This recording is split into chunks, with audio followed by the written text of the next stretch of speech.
Boa tarde a todos. Eu quero cumprimentar os membros da mesa, o primeiro secretário acadêmico Ricardo Cruz, o segundo secretário acadêmico Walter Sim. Quero cumprimentar os acadêmicos presentes, senhoras e senhores convidados.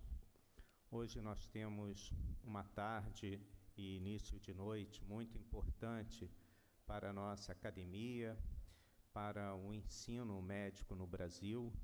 É um simpósio, Universidades Públicas e o Futuro da Saúde. Esse simpósio foi organizado por um consenso da diretoria da Academia Nacional de Medicina. Nós teremos alguns relatores no período da tarde e depois passaremos ao debate antes do chá acadêmico. O acadêmico Henrique Murat não poderá comparecer porque teve que realizar uma cirurgia agora no período da tarde, mas isso fará com que nós tenhamos mais tempo para o debate ou alguns minutos a mais para cada apresentador. Vamos então iniciar com o primeiro acadêmico a apresentar sobre financiamento em nível estadual, que é o acadêmico Gerson Lima. Então, por favor, acadêmico.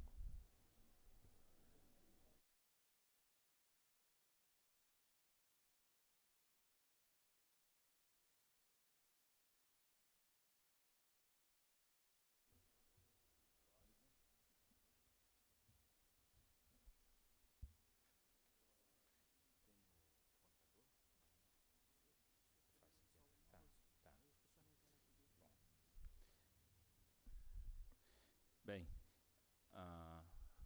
boa tarde. Gostaria de saudar os acadêmicos, vice-presidente, professor Nardi, em nome do nosso vice-presidente, faço uma saudação a todos os confrades e confreira, citá-la porque é minha diretora científica da FAPERJ, a professora Eliette Busquelar. Cumprimento o professor Marcelo Morales, também nosso confrade e secretário no Ciência e Tecnologia, tem mais coisa, né? Mas lá do Ministério. E aproveito para cumprimentar a toda a audiência, senhoras e senhores, estudantes, pesquisadores.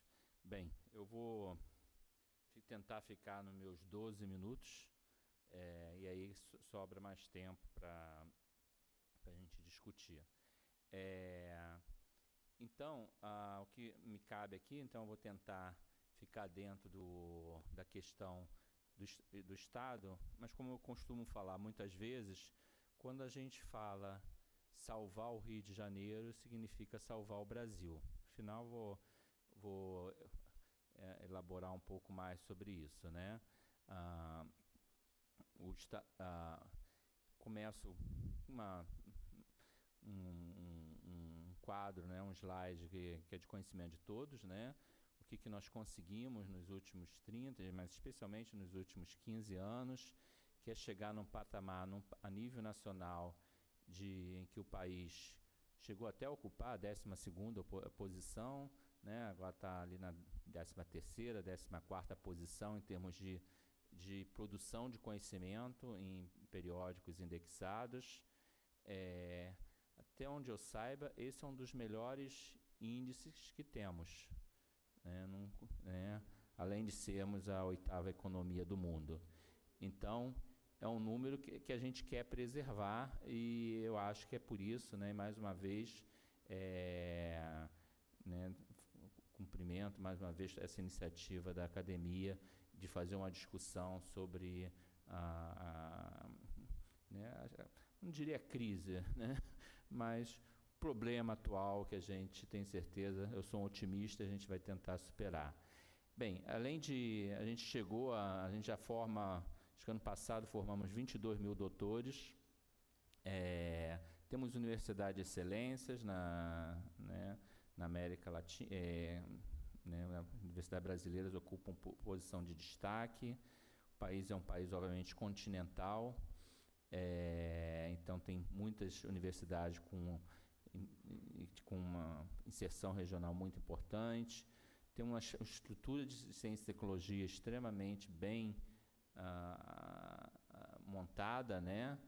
E só para citar, né, mas temos uma rede de institutos nacionais de ciência e tecnologia que, inclusive, é apoiada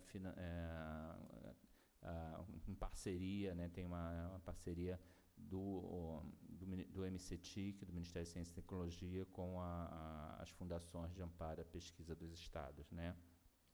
E temos um sistema de fundações estaduais, né? A gente sempre lembra da nossa prima mais rica, que é a FAPESP, mas praticamente todos os estados têm fundações estaduais, né? E aí temos aqui no nosso estado do Rio, temos a FAPERJ, que é a Fundação Carlos Chagas Filho de Amparo à Pesquisa do Estado do Rio de Janeiro. É uma fundação que tem muitos desafios, né? Mas ela está voltada não só para o apoio à pesquisa básica, como a tecnologia e a inovação, né? E além de dar suporte, procurar dar suporte ao que é o nosso maior valor, que é o valor humano, né, de nossos pesquisadores, né?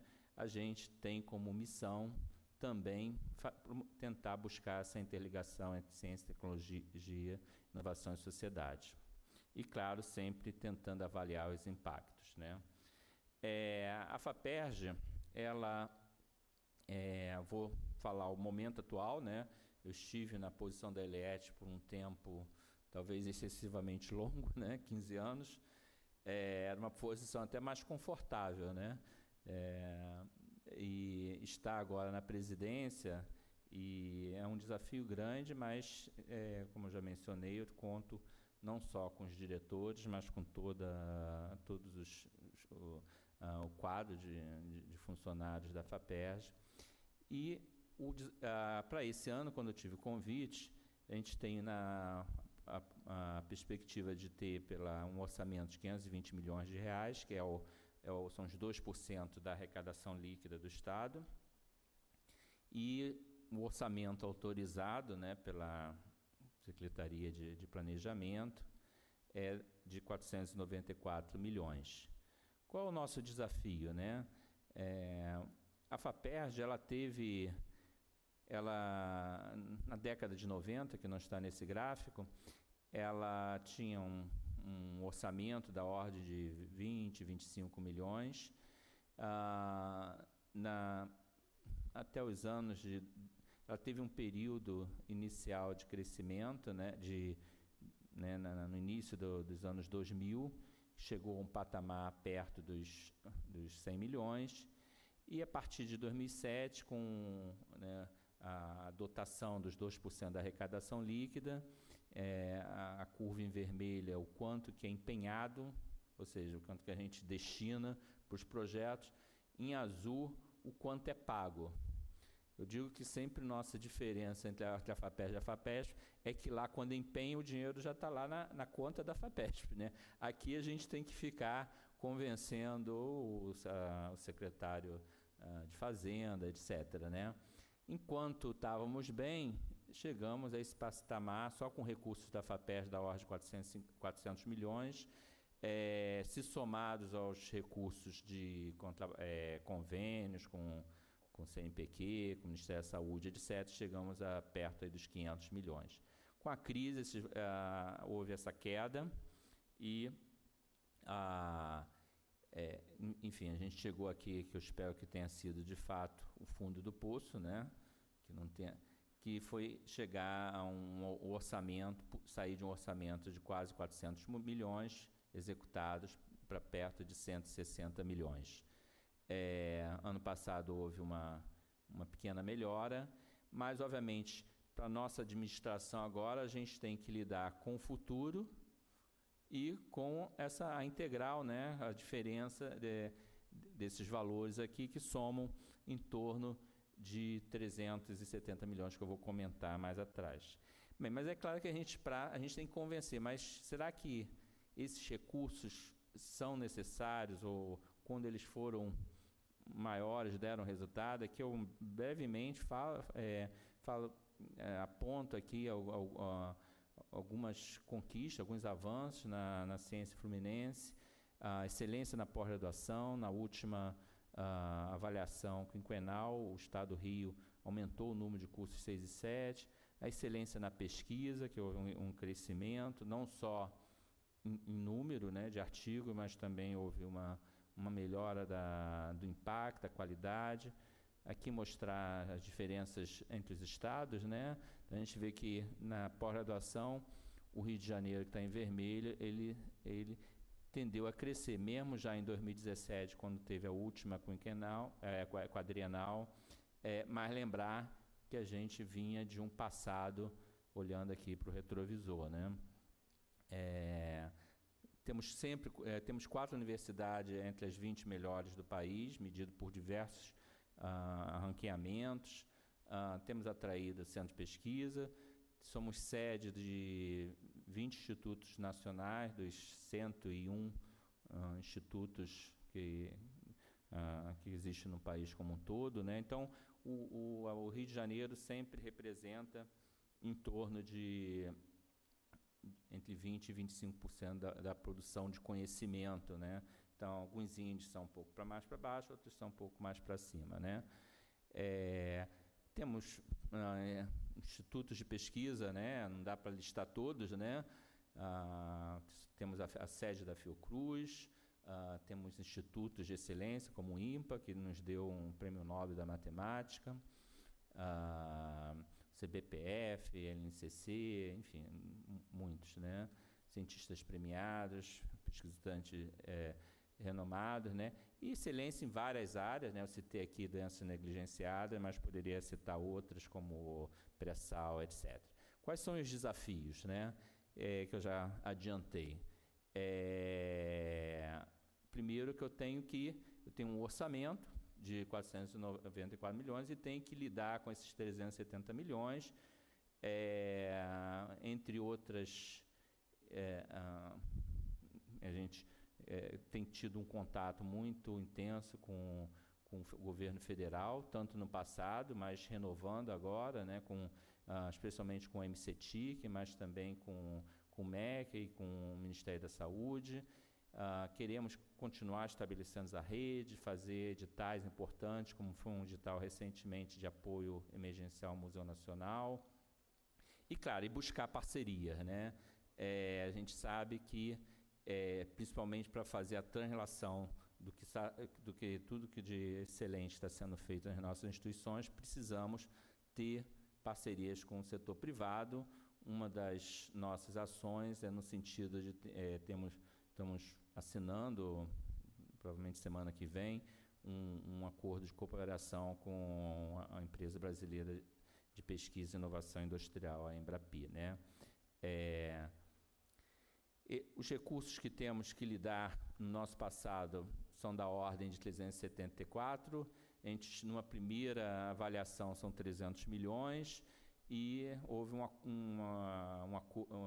concordância tanto do secretário e também sinalizado pelo governador de olhar para esse passado, né? Apesar de, né, a posição inicial de um novo governante é olhar que esse passado, na verdade, pertence ao governo anterior, mas ele envolve, né, uma série de editais, vou passar muito rápido, né, que estamos priorizando, como o Pronex e o Tecnova, né?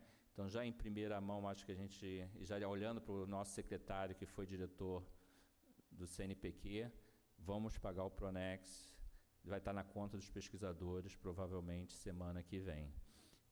Já está na conta da FAPERJ, agora é mais fácil. Estamos avançando em vários editais, não vou entrar, mas do passado, né, a gente tem os NCTs, 48 milhões de NCTs estão nesses reais a pagar, não precisamos pagar tudo esse ano, porque o programa ele ainda dura mais uns 2, 3 anos, né? Então, há todo um trabalho que estamos tentando fazer, junto com as duas diretorias, em que é possível, sim, na qualidade de otimista que eu sou, né, a gente, quando soma todos aqueles valores que eu passei como um filme, né, dá um claro, né? A FAPERJ, ela sempre se orgulha do que os outros fazem, né? A gente tem que dar o dinheiro, né? E na área de Zika, por exemplo, o Brasil tem uma posição importante na produção, está desatualizado, mas continua, e o Rio de Janeiro uma posição mais do que 1/3 de toda a produção, né? Que tem alguns trabalhos em revistas importantes. Temos todos aqui, os fluminenses sabem, o nosso programa Cientistas do Nosso Estado, Jovens Cientistas do Nosso Estado, com cerca de 1.130 bolsas, né? E acho que isso, de certa forma, salvou todo o Estado. E terminando, eu vou passar muito rápido, né? A ideia do startup, a gente tem que conseguir realmente se fazer, desde apoiar, desde do aluno de pré-iniciação científica, nosso programa Jovem Talentos, passando pelo financiamento da ciência básica e procurando chegar nas startups. Temos um prédio, né, em associação com a UERJ, um prédio da UERJ, foi cedido para a secretaria, onde estamos rodando esse programa de startups e acreditamos que com isso podemos atuar em todos os níveis, desde a formação, passando pela pesquisa e pelas aplicações. O último slide, praticamente, é dizer que o nosso Estado é o segundo, né? Temos essa oportunidade que não podemos esquecer, né? Não podemos nunca achar que vamos só fazer pesquisa aplicada, não tem como fazer pesquisa aplicada sem ter pesquisa básica, né? E faço um pouco de propaganda aqui de um livro que eu tive a honra de coordenar junto com o professor Tundizi, um trabalho de 180 acadêmicos, projeto Ciência para o Brasil, né? Termino com a frase da filantropa Wood Lasker, né? Que falou para o presidente Nixon, quando ele queria cortar os recursos: se você pensa que a pesquisa é cara, experimente a doença. E daí, em vez de cortar, na realidade, foi quando surgiu o programa de pesquisa em câncer. Houve foi muito importante nas últimas 3 décadas, e temos visto um número de prêmios Nobel, e todas as indústrias farmacêuticas se aproveitaram muito bem do que foi desenvolvido nas universidades americanas. Obrigado.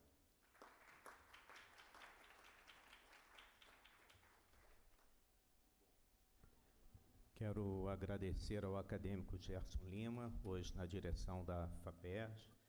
Muito boa a sua apresentação. Obrigado. Quero cumprimentar a chegada do nosso secretário-geral, acadêmico José Galvão Alves, e lembrar a todos os acadêmicos, né, que o objetivo desse simpósio, além de discutirmos a universidade, o futuro da saúde, é fazermos um documento final que será encaminhado às autoridades estaduais, federais e até municipais em relação ao ensino médico nas universidades públicas e o futuro da saúde. Todas essas apresentações farão parte desse documento, que será capitaneado pelo nosso presidente, o acadêmico Jorge Alberto Costa e Silva. Então, vamos para a segunda apresentação com o acadêmico José Temporão, que falará sobre saúde, educação e ciência e tecnologia, bases para o desenvolvimento nacional.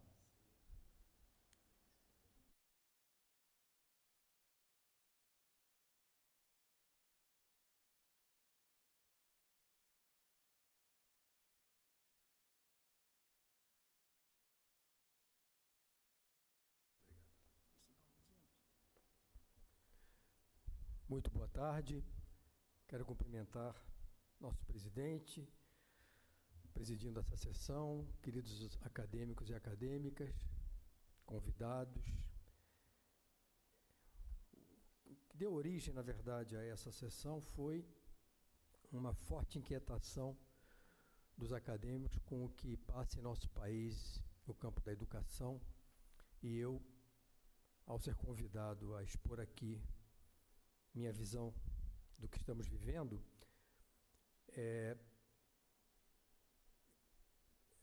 cobrei de mim mesmo apresentar essa questão dentro de um contexto mais geral. E por que isso? Porque num país como o Brasil, um país com a nossa dimensão, com a nossa população, com os nossos desafios, é imperativo abordar a questão do desenvolvimento em uma visão que integre as dimensões da educação, da saúde e da ciência. É muito complicado você tentar pensar numa estratégia, numa visão de desenvolvimento para um país com tantos desafios sem compreender, estudar e implementar políticas que integrem essas três dimensões. E por quê? A educação como a base do sistema de desenvolvimento, a saúde como política de melhoria das condições de vida e de bem-estar, mas também envolvendo uma dimensão econômica de criação de riqueza e inovação. E a ciência, sem a qual estaremos eternamente presos a uma visão de país exportador de commodities e eterno importador de tecnologias produzidas nos países que não têm o nosso potencial, mas que sustentam modelos de desenvolvimento que integram essas três dimensões. E o que nós estamos assistindo no Brasil nos últimos meses? Um conjunto de medidas que fragilizam os campos da ciência, da saúde e da educação. Eu poderia aqui incluir duas outras áreas, que são o meio ambiente e cultura, como áreas de suma importância também para o desenvolvimento e que também sofrem com ataques. O que está sendo anunciado pelo governo não são medidas desastradas ou anunciadas sem planejamento. Há planejamento e método.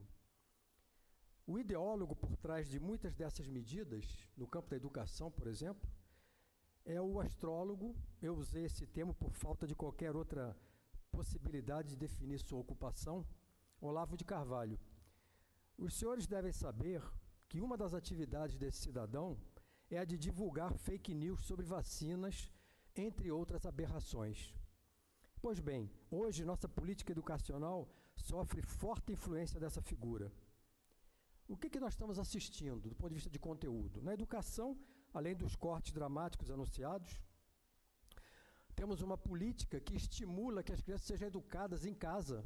Imagine num país como o nosso, impedir que a criança vá para a escola, que é um espaço de socialização e, no nosso caso, inclusive um espaço de alimentação.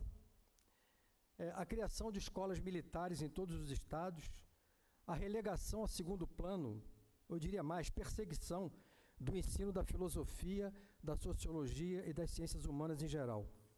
Aliás, eu queria destacar que, em relação a esta última medida, eu trago aqui um trecho de um artigo publicado no jornal Valor Econômico, no dia 6 de maio, pelo presidente da Câmara dos Deputados, Rodrigo Maia. Abre aspas. A educação tem que se tornar, ao mesmo tempo, matriz e vetor das ações de todos os cidadãos ansiosos por somar esforços e modernizar o país.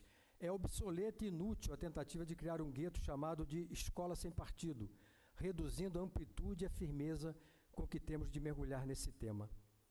É necessário, obviamente, analisar a qualidade do gasto e os resultados da educação para o país. É fundamental realçar, inclusive em ciências sociais, núcleo de produção de pensamento crítico. O parlamento vai liderar esse debate.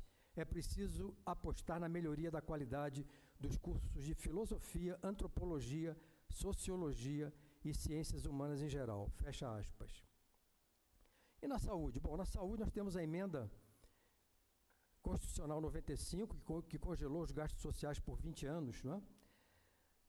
Como os senhores e senhoras sabem, essa medida foi aprovada pelo Congresso, foi ratificada pelo ex-presidente da República, Michel Temer, e é sustentada pelo atual governo. Eu quero destacar que os deputados, senadores e governantes, partícipes do processo de aprovação desse congelamento por 20 anos, não fazem uso do sistema público de saúde para suas necessidades cotidianas de atenção. Ou seja, sua decisão aplica-se a todos os brasileiros, à exceção deles, que aprovaram essa norma legal Norma legal essa que nós sabemos que na prática está levando a quê? Redução do acesso da população, basta ver o que a televisão mostra todos os dias pela manhã, comprometendo a segurança e a qualidade do exercício da medicina em todo o país. Na saúde, lamentavelmente, estamos vendo censura em relação à educação sexual. Temos uma epidemia de sífilis e a resposta do governo é censurar a cartilha de educação sexual para adolescentes. Uma iniciativa desastrada de reduzir o preço do cigarro. Ora, existe um índice chamado índice McDonald's, que é um índice que compara o preço do Mac, do sanduíche, do McDonald's, do McBurger, em todo o país, não é? Existe um mesmo índice que mede o preço do cigarro em termos globais. O Brasil, nosso preço está em torno de $8, na Austrália é $35. Existem robustas evidências de que uma das estratégias mais importantes para reduzir o acesso de crianças e adolescentes, principalmente ao cigarro, é aumentar o preço, e não reduzi-lo como propõe o ministro da Justiça.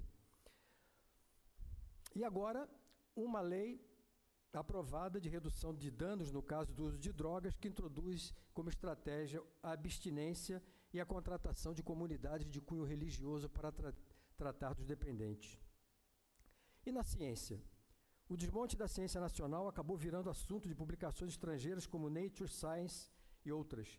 O próprio ministro da pasta, Marcos Pontes, veio a público defender o desbloqueio de recursos do orçamento determinado pelo Ministério da Economia. Palavras do ministro: o orçamento é incoerente com a importância do setor para o desenvolvimento nacional. Recursos para ciência e tecnologia não são gastos, são investimentos.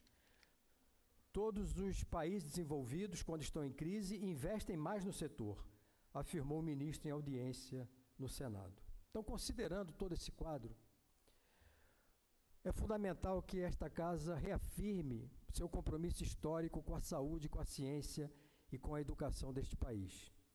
Esta é a casa da medicina, da ciência, da saúde pública, do humanismo. Não há modelo de desenvolvimento humano possível sem que essas três áreas basilares da sociedade sejam fortalecidas. A Academia Nacional de Medicina tem que estar na vanguarda da defesa dessas três áreas estratégicas para o desenvolvimento do país.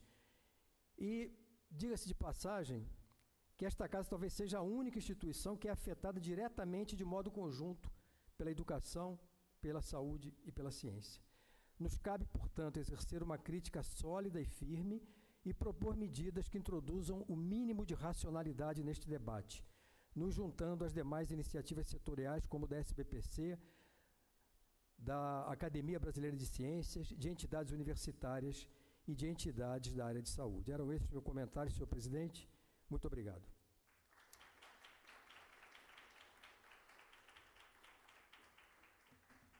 Quero agradecer ao acadêmico José Temporão pela excelente apresentação. Obrigado.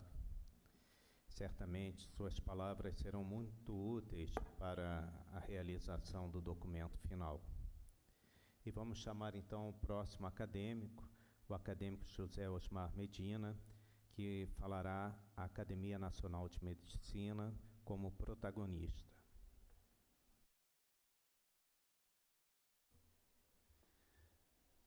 Bom, boa tarde a todos. Obrigado pela oportunidade de fazer essa apresentação. Na verdade, quando eu tomei posse na academia, essa já foi o tema do meu discurso de posse, foi esse, Academia Nacional de Medicina como protagonista.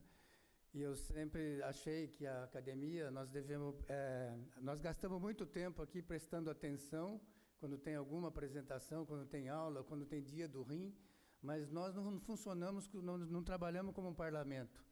E a academia, do jeito que ela é organizada, eu tenho convicção, que eu discuti isso no meu discurso de posse, que nós deveríamos trabalhar como um parlamento, exatamente como o ex-ministro e acadêmico Temporão apresentou agora. E esse é o momento que nós vivemos. Toda vez que a gente vive um momento difícil como esse que nós estamos vivendo, não só no Brasil, onde tem uma incerteza política, econômica, financeira, desemprego, é nesse momento que o terceiro setor, como é chamado como a organização, como a Academia Nacional de Saúde, a Academia Nacional de Medicina faz parte, que é uma organização da sociedade civil, até há pouco tempo era chamada de ONG, Organização Não Governamental. Esse é o nome mais apropriado agora. Nós sabemos que o primeiro setor, assim denominado primeiro setor, é o setor público. O segundo setor, o denominado segundo setor, é o setor privado. E o terceiro setor são organizações da sociedade civil que procuram resolver questões que o primeiro e o segundo setor não resolveram, até dentro da sua peculiaridade. E é nesse momento, no momento de incerteza como esse, que esse terceiro setor ele tem uma participação bastante importante na proposta de soluções para situações como essa que nós vivemos. Esse talvez seja o melhor exemplo, é o SEBRAP. O SEBRAP ele é Centro Brasileiro de Análise e Planejamento. O nome é um nome vago, não diz muita coisa. É porque na época, quando ele foi criado, há 50 anos atrás, durante a ditadura, ele não podia ter um nome concreto. Então, o ex-presidente Fernando Henrique, o professor de filosofia Gianotti e outros membros fundaram com esse nome, que eu falei, como é um nome genérico, que ninguém consegue ser contra, um Centro Brasileiro de Análise e Planejamento, ele não diz nada, mas ele funcionou bastante teve muita importância durante alguns anos, e agora ele desapareceu um pouco do cenário, mas ainda assim ele publica estudos relevantes sobre temas de ciências sociais e humanidades, e ele tem uma revista que é publicada a cada 4 meses. Não é uma revista de cunho científico, assim, que produz algum trabalho que tem bastante limitação do alcance, para qual tipo de população que ele vai alcançar. Mas são trabalhos que envolvem um pensamento muito elaborado e que atinge uma população grande, propondo soluções para situações como essa que nós estamos vivendo. Um outro, que é mais recente, que é o Instituto Fernando Henrique, a Fundação Fernando Henrique Cardoso, que quase que semanalmente tem um simpósio, onde eles têm alguma determinada palestra. Essa é uma palestra que vai ser realizada agora. Na verdade, não é uma palestra. Cada um dos convidados, são 2 convidados, é o Nelson Jobim, que é ex-presidente do Supremo Tribunal Federal, e um general, que é ex-chefe de Estado-Maior do Exército, que chama Sérgio Etchegoyen, que vão discutir a participação das Forças Armadas no governo. E que isso que nós estamos vivendo agora é um novo normal. Nunca na história do país houve uma participação tão intensa das Forças Armadas. Não estou falando que é bom ou que é ruim. Lá também não vai falar que é bom ou que é ruim, mas ele vai ser apresentado como um tema importante de discussão dentro do cenário político que nós estamos vivendo agora. E aqui, eu entendo a Academia Nacional de Medicina como, assim, ela é um núcleo de racionalidade diversa e, de certa forma, não corporativa, até pelo histórico de cada um dos seus membros. Nós temos uma série de assuntos que eu elenquei, mas hoje o ministro da Saúde, no último encontro que ele teve com um membro da academia, ele perguntou como é que nós podemos lidar com o assunto que o doutor Temporão mencionou, com essa resistência e com esse medo da vacina, que foi criada nos Estados Unidos, numa determinada comunidade em Nova York, porque a vacinação para sarampo, fizeram uma associação entre vacinação para sarampo e autismo. O presidente da República atual dos Estados Unidos veio em público e falou que ele conhece uma criança que foi vacinada e que se tornou autista. Isso fez com que a resistência à vacinação para sarampo nos Estados Unidos crescesse, se disseminasse na França, e aqui no Brasil, em São Paulo, nós tivemos, a semana passada, o primeiro caso autóctone de sarampo em décadas, depois que o sarampo tinha desaparecido de São Paulo. Outra situação importante que caberia à Academia Nacional discutir é o mercado médico num cenário de saturação. Como é que vai ser a curva atuarial desses médicos que estão sendo formados agora? E até mesmo a liberação da arma de fogo. Essa liberalização do uso de arma de fogo, eu não me preocupo muito com a arma de fogo assim, na mão de alguém que está caçando ou que está na rua. Eu não me preocupo se o meu filho vai dormir meu neto, né, que tem que ser pequenininho, vai dormir na casa de alguém, de uma outra criança cujo pai tem uma arma de fogo. E eu me lembro, quando eu era criança, meu pai tinha uma arma de fogo, uma garrucha, que ficava em cima do guarda-roupa. É lógico que eu e meus irmãos, a gente ia, por curiosidade, tocar naquilo e observar aquilo e até entender como é que aquilo funcionava. Nós nunca disparamos nada, mas aquilo era uma curiosidade que, enquanto meu pai e minha mãe não estavam em casa, a gente utilizava. E na Suíça, recentemente, houve uma restrição maior ainda sobre o porte de arma. Na Suíça é um país que quase todo mundo tem arma, porque eles praticam bastante arma em clubes de tiro ao alvo e caça também. Agora eles colocaram uma série de restrições em relação a isso, porque o número de suicídio por arma de fogo nesse país ele é bastante alto. Eu tenho uma preocupação grande que talvez a Academia Nacional de Medicina, visando a saúde doméstica, poderia ter alguma posição em relação a essa situação. Mas também nós vivemos num mundo assim que está mais ou menos de ponta cabeça, né? Existe uma série de ameaças à estabilidade geopolítica, que a gente pode entender isso muito bem se a gente ler a revista Economist. O Brexit é um exemplo estrondoso assim, de incoerência com o passado, que o berço da civilização que é a Inglaterra, hoje vive a sua maior crise desde a Segunda Guerra Mundial, porque alguém resolveu colocar em votação a possibilidade deles saírem da Europa, em votação em primeiro turno e por maioria simples. Ganhou por 52 a 48 e agora ninguém sabe como é que resolve esse imbróglio, mas é uma situação que ameaça a estabilidade mundial em função dessa questão que foi colocada no Brexit. Tem as questões de imigração, que influencia um pouco aqui no Brasil, mas agora, recentemente, numa dimensão muito menor do que acontece na Europa. Nós estamos vendo isso em Roraima, com a imigração de venezuelanos. Conflitos comerciais, que envolvem agora os Estados Unidos e a China, principalmente. Questões de preservação do meio ambiente, que nós temos uma autoridade aqui, como membro da academia. Tem uma tendência mundial de crescimento da extrema-direita e tem uma série de outras ameaças, assim, ou então mudança, como que vai ser a interpretação da democracia dentro desse cenário atual, que muitas das coisas são resolvidas através da mídia social. Então, eu entendo que a academia, nós trabalhamos bastante aqui, nós temos bastante situações onde é apresentada uma aula, nós ficamos sentados aqui prestando atenção, ou então nem prestamos atenção, nem sequer prestamos atenção, porque o assunto é muito diverso daquele que é o nosso cotidiano, mas eu entendo que a academia devia ter uma virada, assim. Nós devíamos utilizar a academia como um parlamento.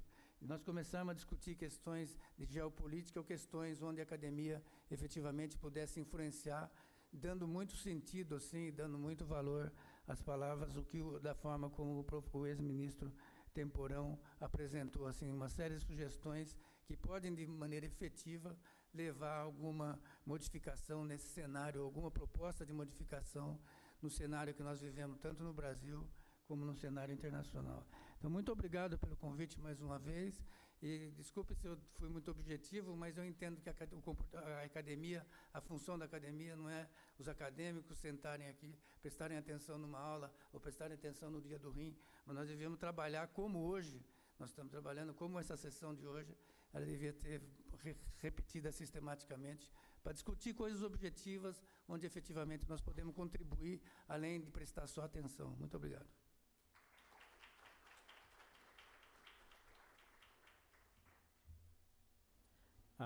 Agradeço ao acadêmico Medina, obrigado.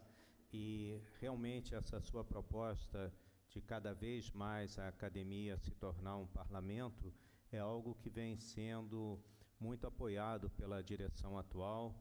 Nós temos tentado fazer isso com diversos temas, como, por exemplo, o aborto, vacinação, agora a questão do ensino médico. E nesse ponto que você mencionou a respeito das armas, é um outro ponto importante, porque realmente a tentativa de suicídio por arma de fogo, quase sempre, 99,9% dos casos, termina em êxito fatal, e isso é uma preocupação da psiquiatria. nós temos feito campanhas contra a arma de fogo em casa, ou de fácil acesso, inclusive entre militares.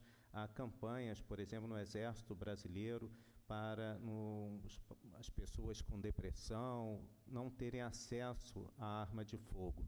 E, inclusive, um editorial do New York Times recente, mostrando que, se você afastar a arma de fogo de situações onde há pessoas com depressão, a chance de um êxito letal numa tentativa de suicídio cai muito, e a pessoa tem a oportunidade de se tratar adequadamente. Enfim, existem vários temas médicos, sociais, que merecem a presença da Academia Nacional de Medicina. Vamos chamar o próximo acadêmico, o acadêmico Paulo Busch, que irá falar sobre os institutos de pesquisa federais e a formação de especialistas, mestres e doutores.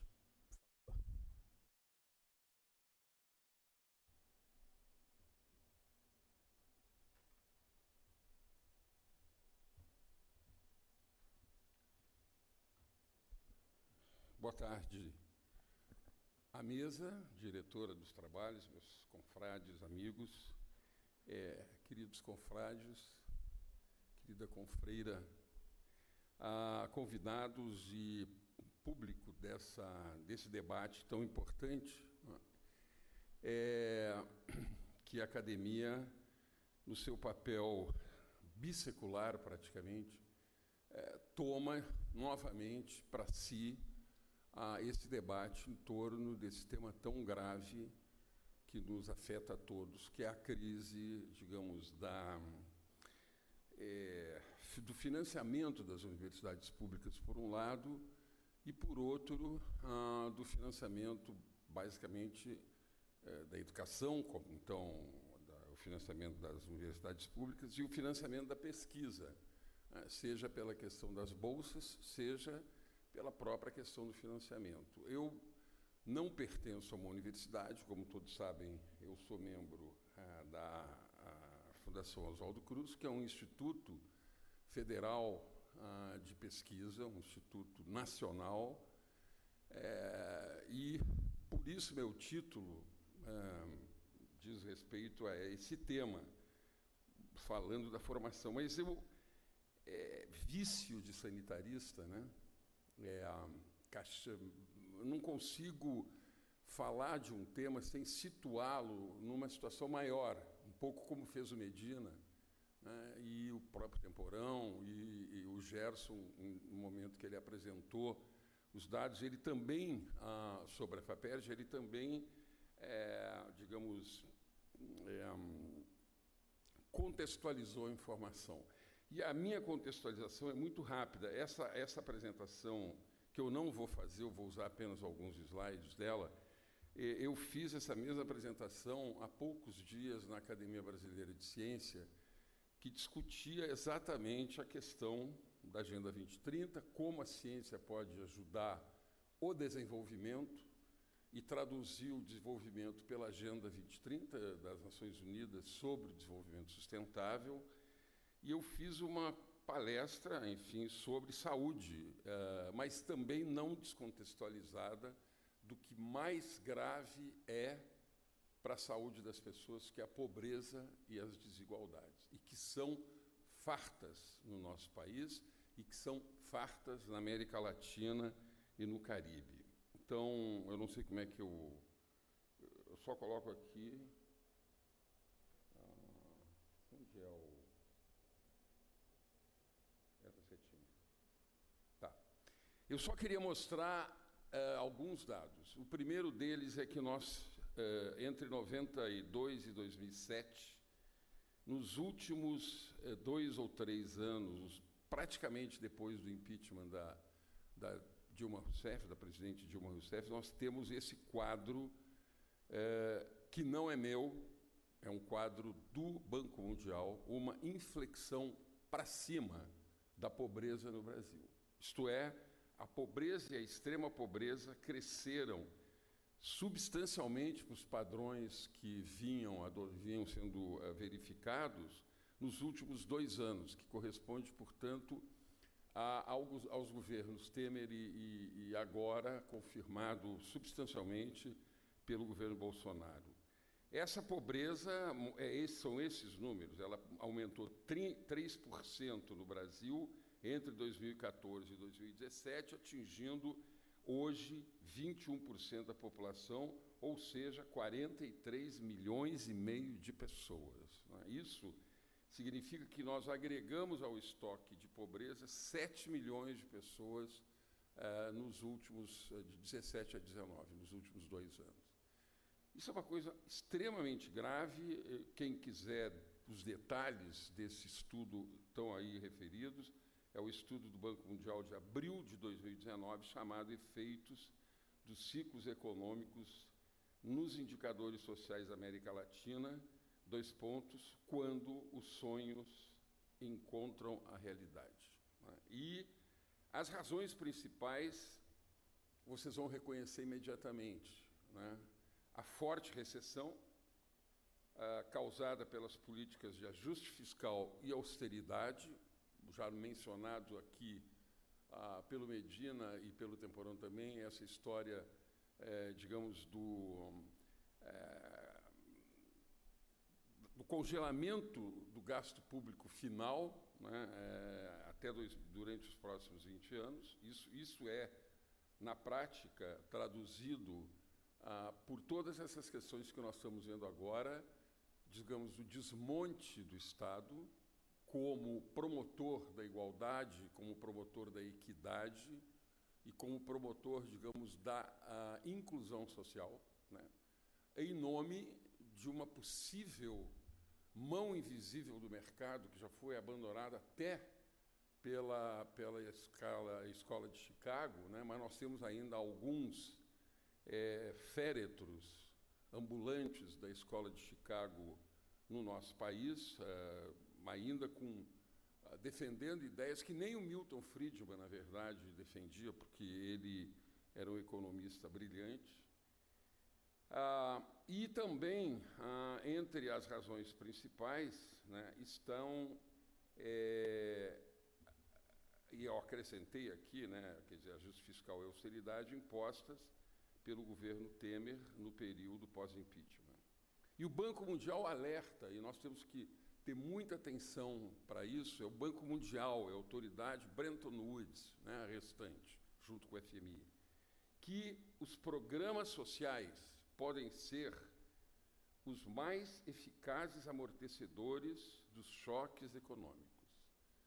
Então, diante do quadro que nós estamos vendo, né, de um aprofundamento, digamos, da retirada da minimização do Estado mínimo, da minimização do Estado, em nome, digamos, de uma austeridade fiscal, etc., com diversos programas sociais sendo castrados, entre eles a própria ideia da reforma da Previdência, o benefício de prestação continuada para os velhos, o Bolsa Família. Então, nós vemos um país caminhando na direção contrária, né, e aprofundado agora no novo governo, nos primeiros 5 meses, pode ser que isso mude, quem sabe, aprofundada essa visão de Estado mínimo, aprofundada digamos, esse quadro de fundo que nos acompanha. Aqui é para mostrar a desocupação, ou seja, o desemprego, que é muito maior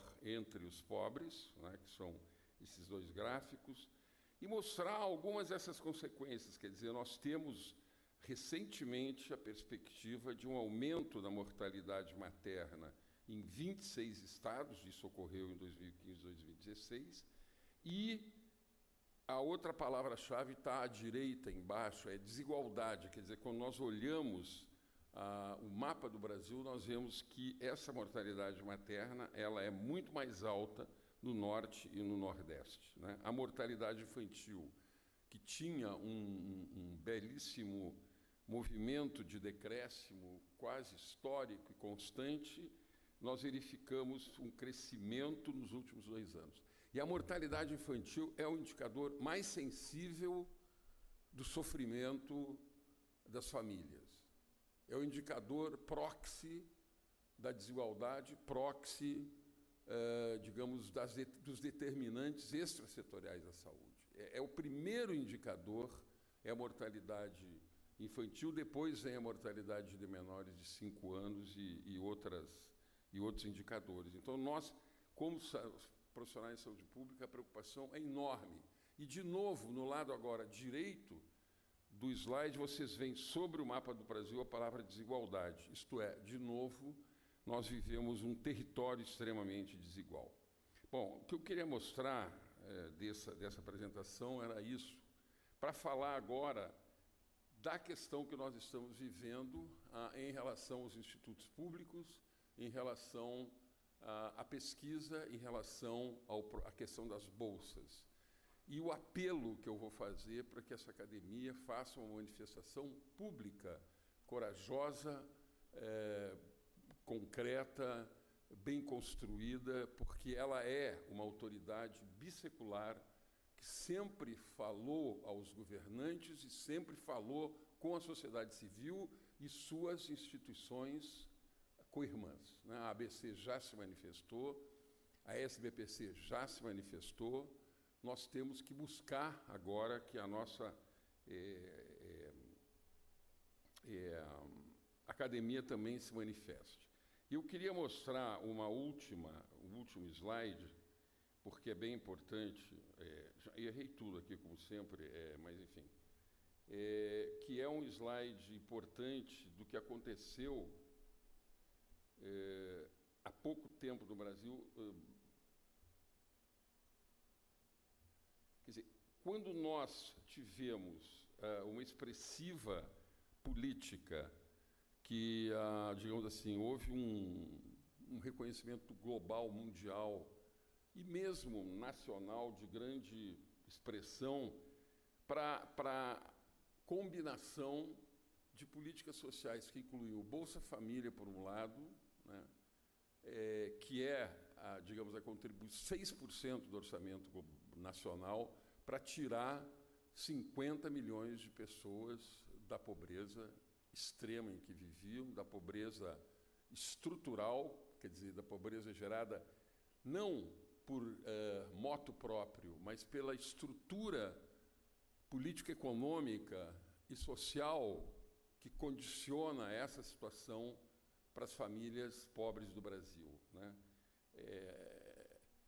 Com uma expressiva manifestação dessa pobreza em populações afrodescendentes, mais do que em brancos, em populações moradores de periferia, mais do que em regiões centrais, em populações indígenas, mais do que entre afrodescendentes e ainda muito maior, obviamente, entre brancos, né? Mostrando que a combinação da política de Bolsa Família, de benefício de prestação continuada e na saúde da família, os resultados foram esses, quer dizer, uma redução importante da mortalidade na infância e um aumento expressivo da oferta de serviços de saúde que agradava profundamente a população, segundo muitos estudos que se fizeram sobre digamos, o grau de satisfação com a saúde da família. No caso recente, que agora eu queria comentar, que é digamos, o correspondente ao título da minha apresentação, nós estamos tendo na Fiocruz, como tivemos na USP, como tivemos na Unicamp, na UFRJ, um importante corte orçamentário, que está sendo, digamos, depois das reações todas de pesquisadores, professores, etc., está sendo retocado, né, a palavra, o corte orçamentário, por um contingenciamento. Isso aparece depois da reação nossa, nossos professores, pesquisadores, né, desesperados com a situação em que vimos se afundando as nossas instituições, dos estudantes responsáveis que foram à rua pedir, que não tem outra forma de expressão, que esses cortes fossem reavaliados, né, que eles tivessem. E nós temos digamos, o desencanto de ver, né, o ministro da Educação Folha de São Paulo, todos os jornais noticiaram, o Globo, que às vezes noticia, às vezes não noticia, que o ministro da Educação vai ao Congresso, fala com os líderes dizendo, bom, nós vamos reverter esse processo desde que o Congresso vote as propostas que o governo quer. Quer dizer, o toma lá da cá do lado contrário, digamos, né? Não é o tomar lá da cá, é o governo dizendo, dou aqui, me deem os votos que eu quero para a minha reforma, né? E eu até fiquei surpreso com a coragem de alguns deputados e senadores, enfim. O corte da CAPES foi outra coisa importantíssima, né? Eu espero que a gente possa, talvez, corrigir as informações que eu tenho, que são, na verdade, informações públicas difundidas fartamente, né? De que a CAPES foi uma das agências mais atingidas pelo corte na gestão Bolsonaro. Quer dizer, foram congelados, segundo alguns, e cortados, segundo a maioria, 819 milhões ou 19% do valor autorizado, orçamentário autorizado. São dados da Folha de São Paulo. E o maior volume de corte foi justamente nas bolsas de pesquisa no ensino superior, 588 milhões ou 22% do previsto. Então, não é difícil, não é? A desgraça não vem sozinha. Os dados que eu mostrei no início de pobreza, fora as notícias de que o salário mínimo vai aumentar exclusivamente o que for a inflação, então nós que somos assalariados de serviço público das universidades públicas estejamos seguros de que os nossos salários vão ficar condicionados à inflação, né? Não há ganho de produtividade, etc. Associado a essa questão da pobreza, associado à questão da desigualdade, como a desgraça não vem sozinha, ela vem atacar, digamos, o coração, como dizia o Temporão, o coração digamos, da capacidade nacional de produzir conhecimento para resolver os problemas da sociedade brasileira.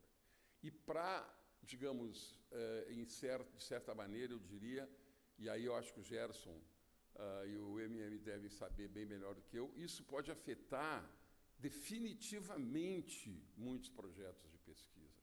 Definitivamente o conhecimento está ameaçado. Definitivamente a formação de alguns quadros está ameaçado. Estudantes de doutorado, de pós-doutorado, que acabam com a ameaça de ser interrompidos seus projetos de investigação, suas teses, etc. Então, diante dessa configuração que eu referia, que já fizeram lá atrás, e isso tem que ser feito dessa forma. Então, o debate tem que ser num outro patamar. A FINEP, o Fundo Nacional de Desenvolvimento Científico e Tecnológico, o FNDCT, que arrecada dinheiro de empresas para a ciência e tecnologia, é da ordem de 6 bilhões de reais anuais. E é contingenciado sistematicamente. Isso é inconstitucional. E, no final do ano, quando o recurso ele volta para o Tesouro. Isso é uma pedalada. Isso tem que ser denunciado de uma forma clara, sincera, e num debate franco.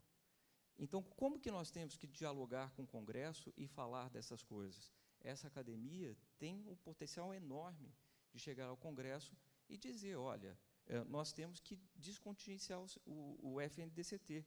E existem projetos de lei. O projeto de lei 315 do Congresso Nacional, o PLS 315 do Senado, ele impede o contingenciamento do Fundo Nacional de Desenvolvimento Científico e Tecnológico, o FNDCT. Está lá.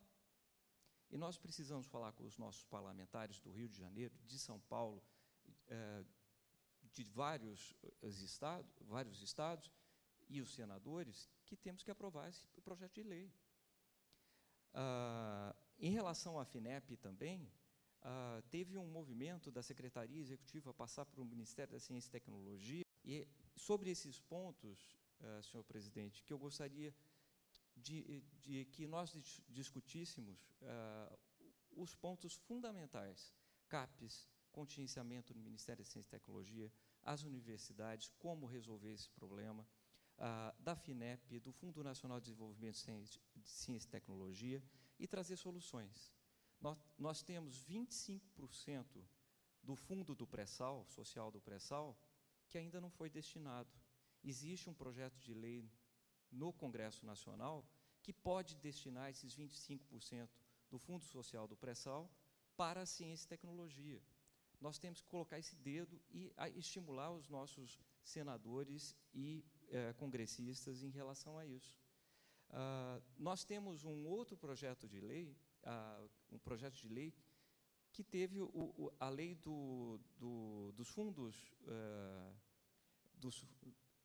dos endowments, e que foi bloqueado pelo presidente da República no começo do ano. Esses vetos precisam cair, porque é exatamente o que o Cutart falou. São os endowments, que são arrecadações assim, de voluntárias, de cidadão, de empresa, para ciência e tecnologia, para a saúde, que pode ocorrer. Existe um projeto de lei que derruba esses vetos. E o presidente está sabendo desses vetos, que foi feito logo no começo do ano, que pode ser revertido, ele está de acordo. Então, a gente tem que se debruçar sobre esses problemas. Há desafios, mas também há soluções. 3 projetos de leis, derrubadas dos vetos, o fundo do pré-sal e o não contingenciamento do FNDCT, a gente estaria nadando de braçada em ciência e tecnologia se isso fosse feito. Há solução, há resolução, e a gente precisa se debruçar sobre os problemas nesse debate que a gente está fazendo aqui na academia. Muito obrigado. Quero agradecer a exposição, as palavras do acadêmico Marcelo Morales, e estou certo, Marcelo, que as suas palavras farão parte também desse documento, e nós contamos, Marcelo, com a sua ajuda nesse documento que a academia fará ao final desse simpósio. Passo a palavra ao acadêmico Paulo Busch. Eu me inscrevi para fazer um comentário, mas queria também me associar a essa fala do acadêmico Nardi. Acho que a posição relativa que o Marcelo hoje ocupa, né, dá uma visão diferente de quem está, digamos, na planície. Você está no Planalto, né? E o Planalto, dos dois sentidos, né? Quando o Temporão esteve no Planalto, no Ministério da Saúde, a visão, as políticas que foram implementadas tinham uma característica elogiada mundo afora. Então, acho que essa sua posição relativa ela pode ajudar para que o documento não fique em generalidades, né? Ele utilize essas informações atuais que você tem sobre o projeto de lei A, o fundo B, etc., e nós possamos encaminhar um documento assim que tenha efetividade nas propostas, né? Ele seja claro, ele diga: nós defendemos isso desta forma, isso desta forma. E eu acho que digamos, a expressão leal, honesta, dessa academia, ela deverá contar, porque ela não vai esconder interesses políticos aqui. Nós não estamos militando aqui por interesses escusos, nenhum toma lá da cá. Quer dizer, o nosso discurso aqui deverá ser colocado com soluções objetivas, né? É óbvio que o pano de fundo ele é um pano de fundo que tem uma visão, infelizmente, de reduzir o papel do Estado. Quer dizer, é uma bandeira mais ampla, né, de que reduzir o papel do Estado mínimo, tanto que vamos substituir a proposta da reforma da Previdência é substituir um modelo pelo modelo de capitalização, que é o modelo essencialmente privado. Quer dizer, existe, não há como negar, um pano de fundo que é diferente, digamos, de uma visão mais social-democrata, é uma visão mais neoliberal, e essa visão neoliberal estão sendo alertadas, inclusive, pelas agências que restaram de Bretton Woods, como eu fiz menção, o FMI, o próprio Banco Mundial. Tenham cuidado com os projetos sociais que o Brasil implementou até aqui. Eles foram capazes de reduzir a pobreza, foram capazes de integrar, foram capazes de digamos, de dinamizar a economia, num certo sentido. Então, como nós não somos nenhum ingênuo aqui, ninguém de nós é ingênuo, todos somos lúcidos, médicos, para conseguir entrar nessa academia não pode ser bobo, né? Tem que ser, digamos, no mínimo, esclarecidos, porque nós somos julgados aqui por outras pessoas esclarecidas. Então, o fato de termos essa clareza, digamos, de muitos dos pontos, e que esse debate aqui vai aumentando a clareza, eu acho que é importante que a gente faça essas proposições, elas têm uma maior clareza, objetividade de uma coisa para outra. Mas eu me inscrevi para falar de um outro tema que eu vou falar bem rapidinho. Quer dizer, eu acho que nós temos um modelo no Brasil que é um modelo de saúde, agora não ciência e tecnologia, que tem sido elogiado no mundo inteiro, principalmente a atenção básica, né?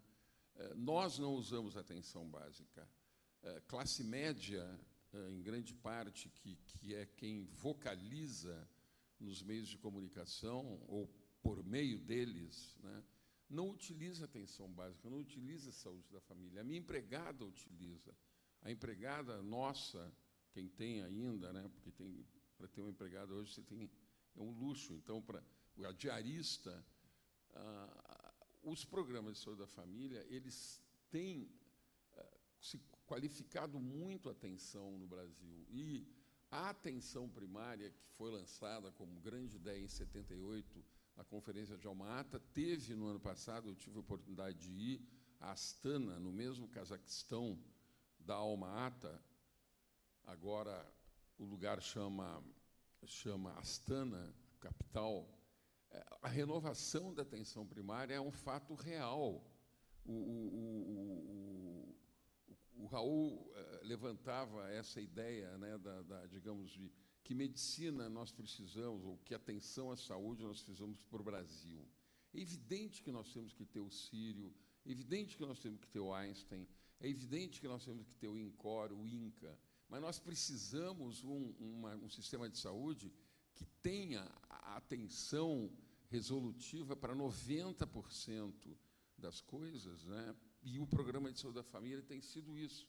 Lamentavelmente, o nosso bispo-prefeito teve a infelicidade de decidir fechar quase 150 unidades de saúde da família no Rio de Janeiro. Quer dizer, nós devíamos nos manifestar sobre isso, né?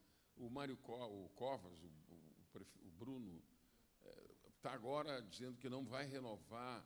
Eu li hoje na Folha também que não vai renovar os contratos dos médicos, ditos médicos de família, das equipes de saúde da família. Ou seja, essa academia precisa ficar atenta, porque nós somos um pouco guardiões, digamos, da boa medicina, um pouco guardiões, devemos ser guardiões da ética na saúde, devemos ser, em nome da população, defensores dessa série de ideias que o Marcelo levantou como questões resolutivas para a questão de ciência e tecnologia, e que nós temos que também, na área médica, na área da saúde, na área da assistência, né, aos enfermos e, sobretudo, na prevenção, também defendermos as coisas boas que aconteceram no Brasil e que também, para minha profunda tristeza, estão sob ataque, que é esse sistema público, o SUS, de atenção primária, que pode que não sirva a nenhum de nós que estamos sentados aqui, mas que serve às pessoas que nos servem, né? Ou que servem às pessoas comuns da rua, que usam e têm uma avaliação positiva, e nós temos vários estudos sobre isso, da atenção da chamada saúde da família, que eu queria destacar, até porque eu estou aqui ao lado de um acadêmico que foi um importante indutor, digamos, amplificador dessa política. Desculpem ter me prolongado, mas acho que nós precisamos dizer essas coisas, que elas fazem parte do debate que nós estamos fazendo aqui. Bom, como o Paulo me citou, eu quero dizer que você tem toda a razão quando bate na atenção básica de saúde, porque ela é fundamental para o andamento do dia a dia da saúde das pessoas, né? Isso não exclui os autoinvestimentos em medicina de ponta, em atenção de ponta. Então, é tudo complementar. Agora, sem um bom planejamento estratégico, não se consegue saber para que caminho, não se consegue saber qual caminho a seguir. O ministro da Saúde é sempre um indivíduo que está lá como temporão, um tempo curto, limitado. Quando começou a aquecer a cadeira, na verdade, é hora de sair quase. Então, se não se faz um planejamento a longo prazo, a gente vai sempre patinar nas análises mais superficiais. E aí eu quero pegar o gancho para entrar na apresentação do Medina. A academia tem uma característica, ela não é a universidade, ela é a academia, que tem a universidade dentro. Quase todos nós temos uma atividade universitária, mas ela, por essa pluralidade, ela pode ser porta-voz de uma série de mensagens, não só para o governo, mas para a população. Agora, lá atrás, nós discutimos aqui várias vezes, eu trouxe uma proposta de documentos temáticos, alguns de vocês devem se lembrar. Não adianta só fazer aqui, eu acho que um pouco superficial, fazer uma reunião onde a gente discute, não dá tempo de se aprofundar em nada, né? Eu acho que, a partir de uma discussão dessas, aí sim, tem que se criar um grupo de trabalho, se for o caso, trazer consultor externo para dar palpite, e então redigir um documento. Porque nós não somos consultores para redigir documentos. E esses documentos têm que estar muito bem embasados e muito bem definidos para que as ideias possam ser propagadas. Porque, se a apresentação for ruim, é igual presente. A caixa é bonita, você já acha que o presente deve ser bom, né? Então, é uma coisa mais ou menos nesse sentido, que eu acho que a academia devia ser bem proativa, não esperar, como na época que o Temporão foi ministro, esperar que o Ministério vá pedir coisas para a gente. Não vai. A gente tem que chegar e ir lá para frente e oferecer. Tá certo, Paulo? Tá certo, Temporão? Então, com isso, a gente poderá, seguramente, fazer a diferença em um outro tema. E, ao longo das décadas, a academia talvez volte a ocupar a importância no sistema como tinha antigamente.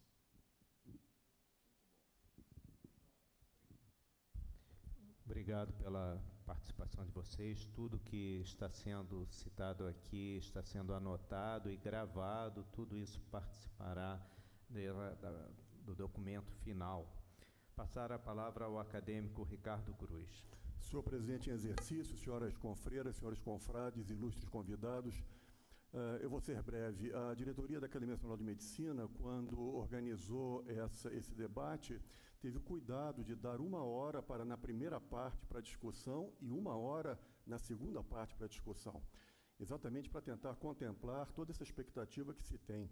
Queria lembrar que o acadêmico Marcelo Morales terá 40 minutos de conferência, eu espero que todos possam ficar no segundo bloco também, quando ele falará, então, exatamente sobre esse cenário atual de contingenciamento. Então, inclusive, o acadêmico Marcelo Morales já fez aqui um spoiler da sua conferência. Eu espero que ele tenha muito mais coisas interessantes, tenho certeza que terá, para nos falar, quando, então, teremos mais um momento de debate amplo, né? Esse contingenciamento, como foi dito, isso na verdade, não é exatamente um corte de verbas, mas um bloqueio de verbas. A única preocupação minha, acadêmico Marcelo, é se, na verdade, os tais recursos surgirão para que esse contingenciamento seja revertido. E acho que, assim como a Academia Brasileira de Ciências teve a oportunidade e criou a oportunidade de se manifestar em Brasília através do seu presidente Luiz Davidovich, a Academia Nacional de Medicina tem essa obrigação também de tomar uma posição e se manifestar dessa forma. E creio que, de uma maneira geral, e aqui eu expresso uma opinião absolutamente pessoal, nós deveríamos ser completamente contrários a esse movimento que foi realizado no mês 4, que traz tanta perturbação e tanta aflição aos reitores das universidades desse país. E essa perspectiva, essa dúvida que existe, se isso exatamente será revertido, e aí merecendo, sim, a palavra contingenciamento, ou efetivamente esses cortes de verbas poderão trazer questões absolutamente graves para a ciência do país. De maneira que a Academia Nacional de Medicina, ela se reúne nesse momento para efetivamente estar se posicionando, e esse posicionamento eu acho que deveria incluir de alguma maneira um posicionamento claro contra o que aconteceu a partir do Ministério da Educação. Essa é uma opinião pessoal minha. E eu quero ressaltar, né, que a importância que a academia está dando a esse debate, a esse futuro documento, se traduz pela presença de um grande número de acadêmicos aqui e também de um público bastante qualificado, atento e envolvido com o ensino e com a pesquisa. Passar a palavra à acadêmica Mônica Gadelha.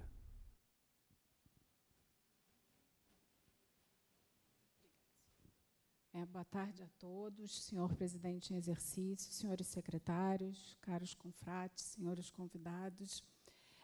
Eu queria colocar 2 pontos. O primeiro é que eu acho muito importante que o documento da academia seja muito embasado, como já foi dito. Acho que o acadêmico Marcelo Morales embasou muito bem tudo. Eu acho que isso é fundamental, e talvez que tenhamos consultores para que o documento seja bem objetivo e com soluções, e não só especulativo, e que isso eu acho que não levaria a nada.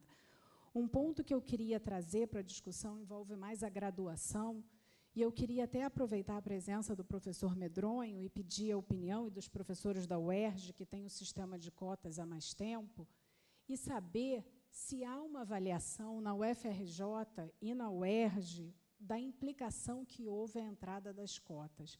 Eu estou falando isso porque ontem eu estava num grupo de professores da UFRJ, em que um grupo de professores estava extremamente preocupado com as notas das provas, e que esse professor se referia, ele percebeu que o problema era muito dos alunos das cotas. Então, assim, eu acho que a academia deve se manifestar se é favorável ou contra, ou pelo menos discutir isso. O que eu posso dizer é que a minha filha se formou agora no Colégio Santo Inácio, no final do ano, e que todos os alunos do Colégio Santo Inácio que fizeram vestibular para a medicina, nenhum aluno do Colégio Santo Inácio passou para a universidade pública, nenhum aluno passou para a UFRJ, nenhum aluno passou para a UERJ, nenhum aluno passou para a Unirio e nenhum aluno passou para a UF. O Colégio Santo Inácio, como todos sabem, é um dos melhores colégios do Rio de Janeiro. A minha filha, como a filha da professora Lenita Zeidenberg, também o filho dela, são alunos excelentes. A minha filha nunca ficou em recuperação na vida, é aluna de 9 e não passou para nenhuma das universidades públicas. Agora está fazendo um cursinho caríssimo para poder tentar de novo, no ano que vem, entrar para uma das públicas. Ela teria passado para qualquer uma das privadas, como todos esses alunos. Mas, infelizmente, eu acho que aqui no Rio, ou felizmente, as universidades públicas são superiores, não é uma questão financeira, o ensino é muito superior ainda. Então, eu me pergunto, o que esse sistema de cotas está causando em alunos muito bons que não conseguem entrar? Imagina a frustração dos alunos da medicina. Todos os alunos da engenharia, da arquitetura, do direito passam. Os alunos da medicina, e o Santo Agostinho foi a mesma coisa. Ninguém entrou.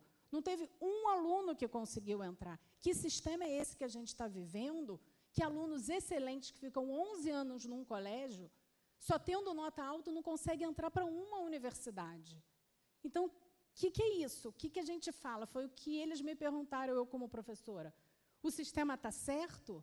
Vale a pena a gente ser um aluno 9 a vida toda, para chegar no fim do vestibular e a gente não passar para nada? E ter que ir para um cursinho?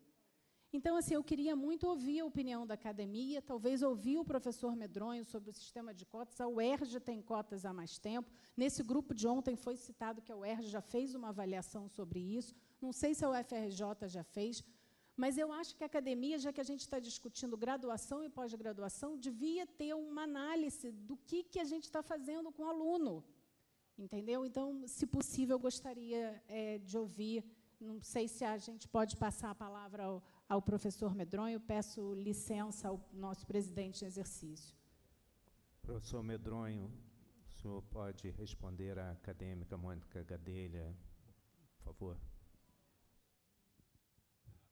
Muito obrigado pela sessão gentil, sessão da palavra. Eu nem esperava isso.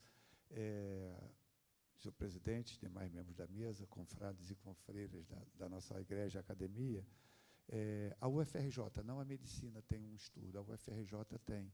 E pelo estudo da UFRJ, a diferença na média, né, dos alunos cotistas e não cotistas, não há diferença significativa, estatisticamente significativa.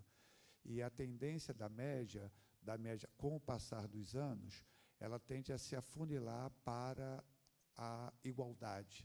Então, na medida em que os alunos vão sendo expostos cada vez mais aos conhecimentos da universidade e à ambiência acadêmica, eles tendem a adquirir um número grande de conhecimentos. Para finalizar nossa experiência, aí na direção a gente consegue, embora eu dê aula para a graduação, nunca deixei de dar aula, a gente também tem um olhar sobre a floresta, né? Não só sobre a árvore, vendo cada aluno, mas o todo dos alunos. Nós temos visto que os alunos, quando entram, eles têm uma dificuldade da medicina, aí falando só da medicina, mas é empírico, não tem nenhum dado que possa suportar isso. O que nós temos visto é que os alunos, no início, eles têm uma dificuldade muito grande por conta das deficiências de química, de física, né, mesmo de matemática, que eles trazem de algumas da sua formação não tão grande quanto outras, os alunos especialmente das cotas que vêm de demanda social, né, que é os alunos da escola pública. Por melhor que elas sejam, elas são têm algumas dificuldades. Então, mas eles têm engraçado que hoje tive uma reunião com vários colegas do básico, né, e é engraçado que os alunos cotistas, eles têm uma dedicação maior, uma vontade de aprender maior do que muitos dos alunos da escola que vieram não cotistas da escola privada. Então, isso tem uma observação que eu e alguns colegas temos visto. Mas, assim, na nossa avaliação, né, a gente está fazendo esse estudo, vai fazer esse estudo na medicina, até porque também, para finalizar, senhor presidente, desculpe a demora, no caso do nosso aluno da medicina, o aluno cotista da medicina da UFRJ, ele é o 5º maior ponto de corte do Enem, né? Então, ou seja, é um aluno, embora com demanda social, com algumas questões, ele também já é um aluno elite dos desafortunados, né? Enfim. Então, também, por outro lado, tem esse viés, né? O funil do Enem faz com que passe aquele que é realmente muito extraordinário. Para finalizar, um caso de sucesso foi o do aluno Fabrício, entrou pelas cotas, escola pública e da cor da pele, da raça cor da pele negra. Ele não sabia alemão, viu que em Frankfurt era um grande centro de neurocirurgia, ele queria ser neurocirurgião, ele estudou alemão, nunca tomou contato com o alemão, ele estudou alemão na Faculdade de Letras, lá da nossa universidade, o curso que tem livre para a comunidade, aprendeu alemão, foi fazer o Ciência Sem Fronteira naquela época, e ele fez tanto sucesso lá que agora ele foi convidado para ser fellow lá de Frankfurt, de um grande centro de neurocirurgia. Então, tem também esse outro lado. Mas realmente traz um problema muito grande, porque se antes a livre demanda era de 100 alunos por semestre, agora a livre demanda é de 50 alunos por semestre para a UFRJ, o que faz com que o ponto de corte da livre demanda realmente esteja muito alto. Obrigado. Obrigado, professor Medronho.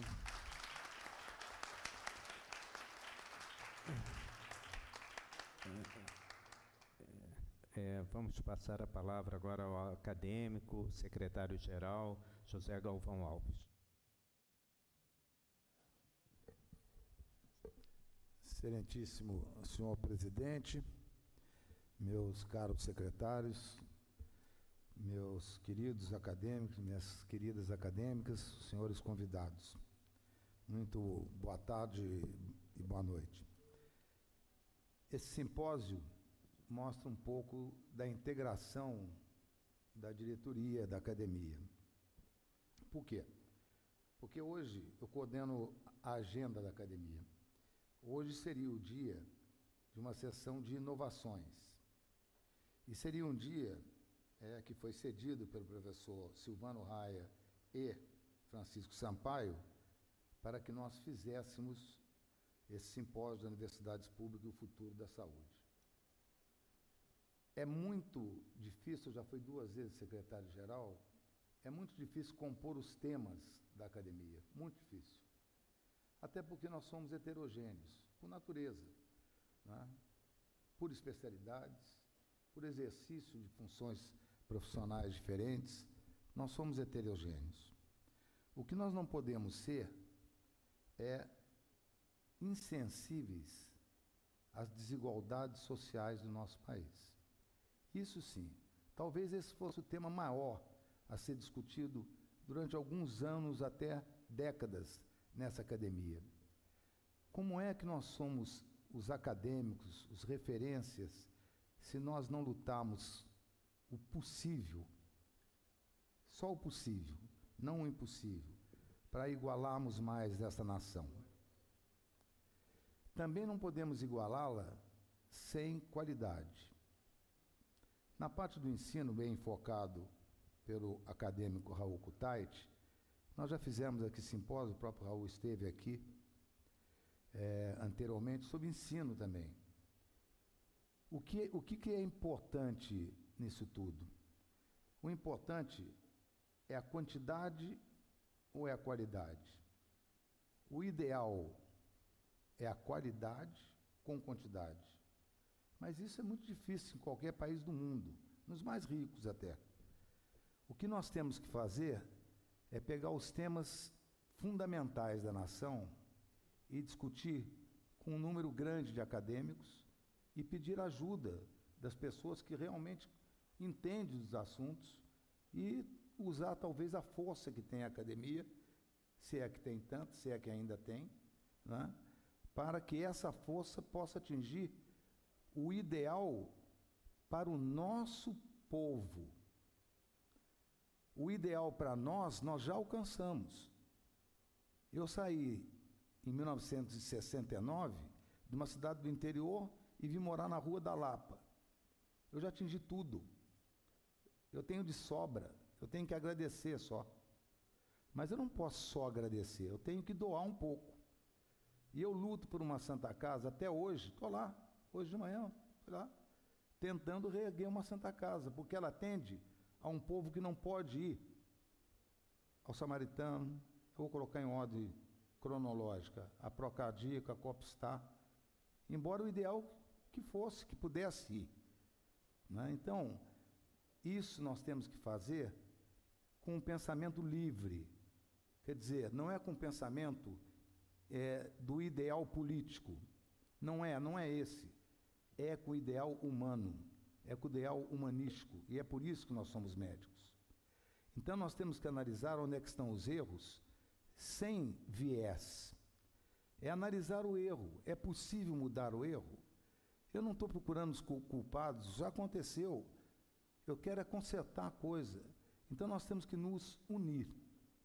Tem gênios aqui dentro, gênios, que em todas as suas áreas se destacaram. E vão poder se destacar também na área da contribuição para a nação se reencontrar, crescer, e nós sermos, pelo menos, a fonte, a luz, de alguma maneira disso.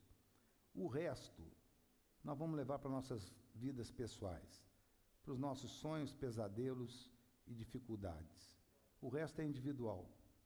O resto, cada um sabe e consulta o travesseiro e vê o que está fazendo. Mas a academia não é minha, não é de nenhum de vocês, não é do nosso presidente em exercício no momento, não é de ninguém. Ela é brasileira. E nós temos que tirar daqui o que é melhor para os nossos brasileiros. Isso que é fundamental. Muito obrigado.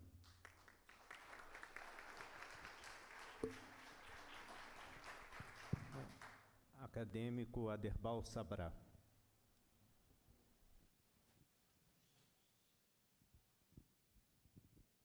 Senhor presidente, queridos colegas da mesa diretora, queridas colegas presentes, colegas acadêmicos, convidados.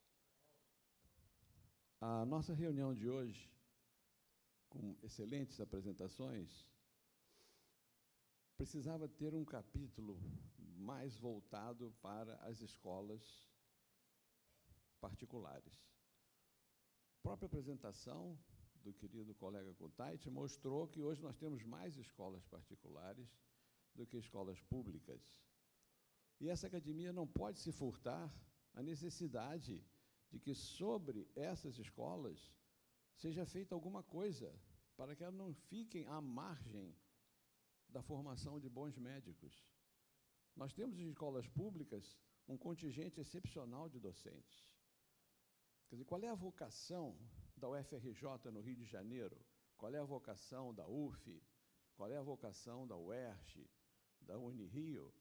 É a vocação de formação de especialistas, formação de mestres, doutores, para que se prossiga no engrandecimento da carreira médica. Pesquisadores devem sair destas instituições. Qual é a vocação de uma escola particular que tem dificuldade na formação do seu corpo docente, que tem dificuldade na chegada efetiva ao treinamento em hospital? A situação desesperadora de ver alunos correndo pela Santa Casa, buscando um espaço por serem de uma escola particular e não ter um ninho acolhedor, um centro verdadeiro de formação. Esta casa não pode se furtar de dizer que cabe à escola particular a vocação da formação do médico de família. Esse modelo foi o modelo que, quando convidado a fundar a Unigran Rio, eu coloquei diante da reitoria que eu só viria para dirigir essa escola se me competisse criar um programa de médico de família. Isso foi feito. Dizia eu à direção da instituição que jamais poderiam eles pensar em hospital particular, porque isso seria um desperdício de dinheiro. Teríamos que trabalhar com a rede pública, fazer um convênio bem estruturado com o município, com o Estado e com o governo federal. Mostrar que a essência do nosso ensino tinha que ser ambulatorial. Respeitadas as minhas premissas, a Unigran Rio tem o melhor e maior ambulatório de medicina do Rio de Janeiro. São 70 salas de ambulatório, com espaço para o professor discutir cada caso com o seu contingente de alunos. A ele determinado metricamente pelo que manda aquilo que é o projeto pedagógico de uma escola. Quando visitados pelo MEC, tivemos, por paradoxal que seja, melhor nota que a UFRJ, melhor nota que a UERJ. Obtivemos nota 5 em todos os requisitos importantes. Tínhamos suficientes doutores, suficientes mestres, mas tínhamos o pé no chão. Tínhamos como vocação formar o médico de família. E hoje, nossos profissionais formados na Unigran Rio estão tomando conta de todos os programas de medicina de família, em Angra dos Reis, em Paraíba do Sul, em Petrópolis, em todos os municípios que abraçaram esta ideia. Então, cabe a essa academia deixar claro que cabe como vocação a uma grande escola como a USP formar pesquisador, investigador, mestre, doutor, para cuidar da própria formação do futuro médico, mas que para essas escolas particulares, que não têm esta grandeza universal de docentes que não tem ao seu lado um hospital-escola, que caiba esta academia indicar ao governo que a escola particular tem que ter claramente um projeto pedagógico voltado para aquilo que hoje é essencial, que é a formação do médico de família. Obrigado.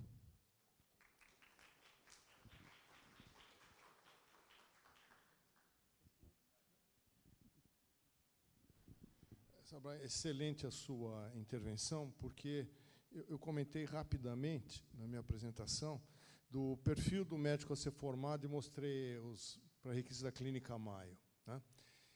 Da Faculdade de Medicina da Maio, ou da Mayo. E o que acho que falta aqui é definir currículos compatíveis com as necessidades e compatíveis com a capacidade das faculdades de medicina funcionarem. A gente não pode ser contra todas as privadas que saíram, isso é bobagem. Tem que ser contra aquelas que não têm perfil, que não têm estrutura, né? Então, eu fico muito contente de ouvir que a faculdade que você dirige, ela tem um foco, que é a atenção básica de saúde. E a gente precisa desse tipo de médico, né? E na minha época de faculdade, a gente tinha um curso de medicina preventiva, onde o pessoal falava, nós vamos pensar no povo, vamos fazer medicina preventiva. Passados os anos, todos eles estavam trabalhando de clínico em algum pronto-socorro, algum lugarzinho da vida. Porque o ambiente não era para absorver aquilo que eles imaginavam. Hoje é diferente. Hoje a gente tem a estratégia de saúde da família pesada, incorporada, e não temos gente competente para tocá-la. Então, esse tipo de escola, como a que você dirige, é fundamental, é importante. E precisa ter até apoio governamental para funcionar, não é só do bolso de quem organiza, porque aí, às vezes, o bem maior precisa da participação do setor público também, né? Mas muito bem, gostei de ouvir isso hoje.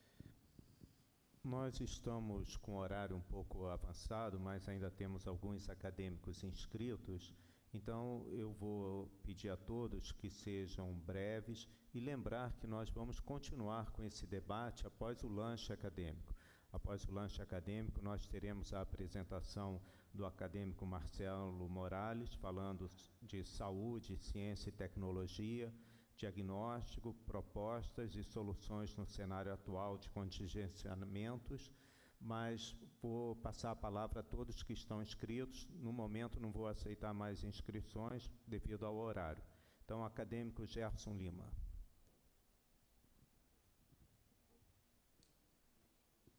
Obrigado.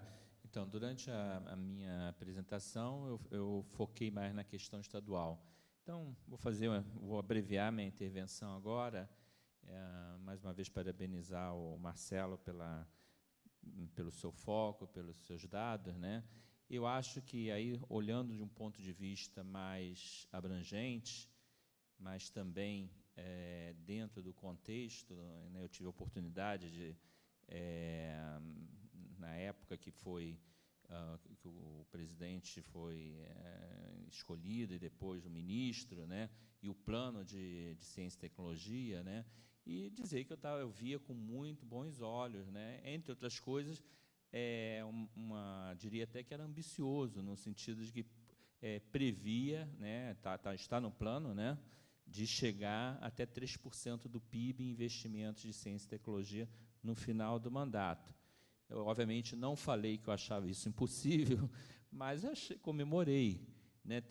Chegar a 3% significaria triplicar os investimentos públicos, federais, estaduais, municipais, tudo, e triplicar, que eu ainda acho mais difícil, os investimentos privados, como a gente tem exemplos como do Sírio-Libanês, enfim, de várias empresas, né? A própria Petrobras e tudo. Então, em primeiro lugar, entendo que a gente tem que resolveu várias questões econômicas. Eu, particularmente, sou favorável à reforma da Previdência, alguma reforma, mas eu acho que, se a gente continuar com essas soluções, eu considero todos grandes gênios na mesma linha, né?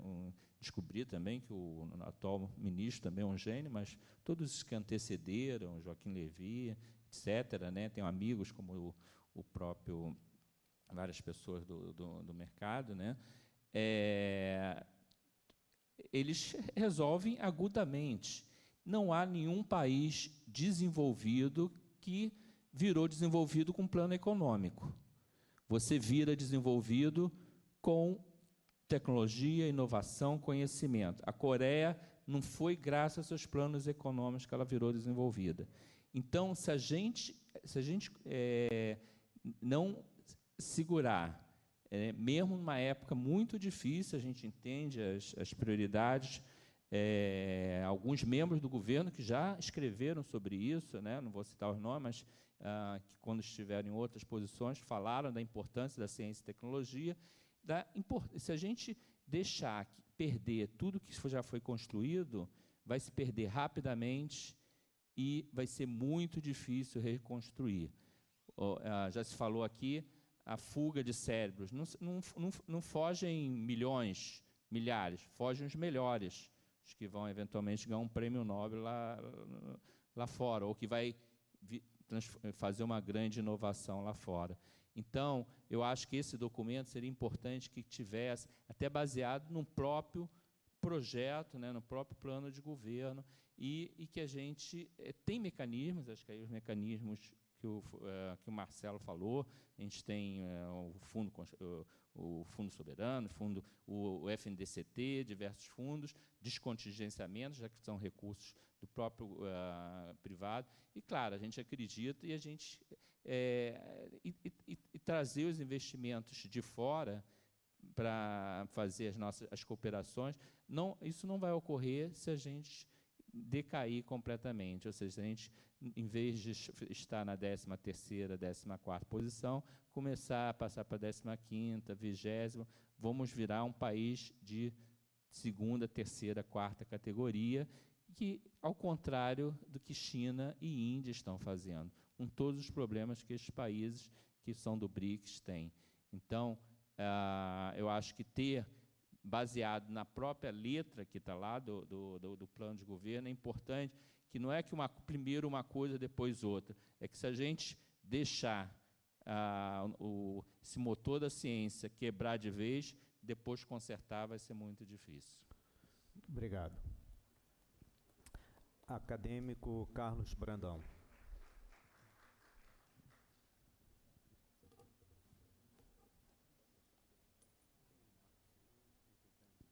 Senhor presidente, caros confrades e confreiras, eu queria fazer apenas um breve comentário, aproveitando que a deixa do professor Paulo Bus.